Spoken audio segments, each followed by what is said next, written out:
Bonsoir. Ce soir, j'avais envie de vous raconter une histoire d'amour. Je vois monsieur qui sourit.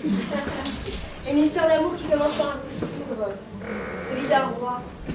Oui, quand il l'a vu, son cœur a bondi dans sa poitrine, son corps s'est tendu de désir. De longs cheveux blonds ondulés, des yeux pétillants, une bouche pulpeuse, une poitrine généreuse, des larges hanches, des fesses rebondies. Magnifique. Tout de suite, il l'épouse. Il l'emmène en lune de miel. Longue balade le long de sa femme, dans la main. Un verre de vin devant le coucher du soleil. Et les nuits...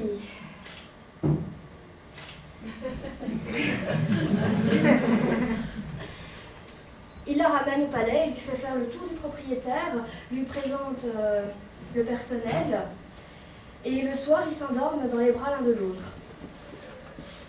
Le lendemain matin, quand la reine se réveille, livide, drap froid, elle se lève, elle erre dans le palais, elle donne quelques ordres, elle brode. Le soir, elle rejoint son mari dans la salle à manger. Il est assis là, au bout d'une longue table rectangulaire. Et justement, à l'autre extrémité, un couvert est dressé.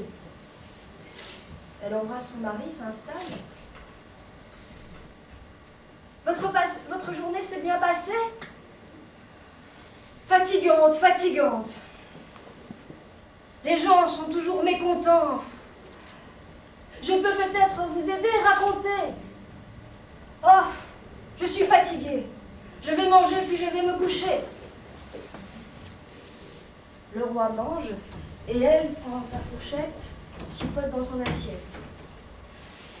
Le lendemain, à nouveau, drap vide, plutôt drap froid et livide. Dans la salle à manger. Votre journée s'est-elle bien passée? Fatigante, fatigante. Le surlendemain. Et votre journée? C'est comme ça tous les jours. Et de jour en jour, la reine maigrit. Son regard s'éteint. Elle dépérit. Un matin, on ne sait pas pourquoi, il regarde sa femme. Et il voit ses joues creuses, il sent ses os saillants. Il sort de la chambre, il a encore le temps, il va se promener dans le jardin. Il est pensif. Il repense à cette femme, autrefois resplendissante. Et là, une femme vient à sa rencontre. Chevelure auburn, yeux verts, bouche pulpeuse, poitrine généreuse, large hanche, fesses rebondies, splendide. Elle lui fait une petite révérence, lui décoche un de ses sourires. Il la regarde s'éloigner et son sang ne fait qu'un tour. Un peu plus loin, il aperçoit le jardinier, son jardinier accroupi, en train de s'occuper d'une rose, de arracher les mauvaises herbes. À côté, il y a un repas pique-nique. Jardinier, c'est ta femme que je viens de voir là? Oui, sire. Jardinier, elle est magnifique. Comment fais-tu? Pardon, Majesté? Oui, écoute. Tu vois la reine. Elle est maigre, triste, pâle, et ta femme jardinier est resplendissante. Comment fais-tu? Ah, Majesté, mais... Je lui donne la chair de la langue. La chair de la langue, jardinier. Que me racontes-tu là? Oui, je vous assure, Majesté, la chair de la langue. La chair de la langue. Merci, jardinier. Le roi court au palais, appelle ses serviteurs, donne ses ordres. Il court partout comme un gamin de 5 ans. Et le soir, il attend la reine dans la salle à manger. Là, il fait les 100 pas. Enfin, la porte s'ouvre.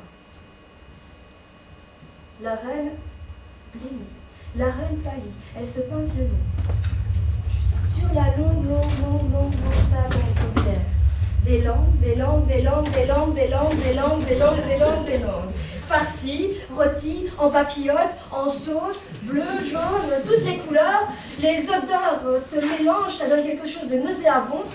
La reine claque la porte et elle s'enfuit en courant.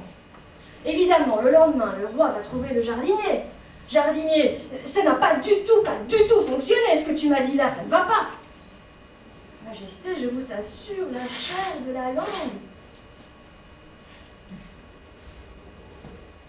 Écoute, Jeanne, la reine ne va pas bien du tout. Voilà ce que nous allons faire. Toi, tu vas accueillir la reine chez toi pendant 6 mois. Ma femme, Majesté, ta femme, mais ta femme viendra chez moi pendant 6 mois. Bon, évidemment, ce que le roi veut, l'échange est fait. Et 6 mois passent. Le roi est assis dans la salle du trône. À ses côtés, la femme du jardinier. Maigre. Le regard complètement éteint. La porte s'ouvre. Et là rentre d'abord le jardinier. Sa femme court vers lui. Ils s'en vont tous les deux. Surtout rentre la reine. Chevelure étincelante, yeux pétillants, bouche pulpeuse, poitrine généreuse. Resplendissante. Le roi se lève et se relaisse tomber lourdement sur son trône. La reine s'approche de lui. La femme, comment se fait-il que... C'est simple. Le jardinier, quand il rentre, il s'assied à côté de moi. Et il me raconte sa journée. Il me dit quelles fleurs ont éclos, quelles fleurs ont fané. Il me lit des poèmes, me raconte des histoires. Et il me demande comment s'est passée ma journée. Il me donne le meilleur de lui-même. Il me donne la chair de la langue.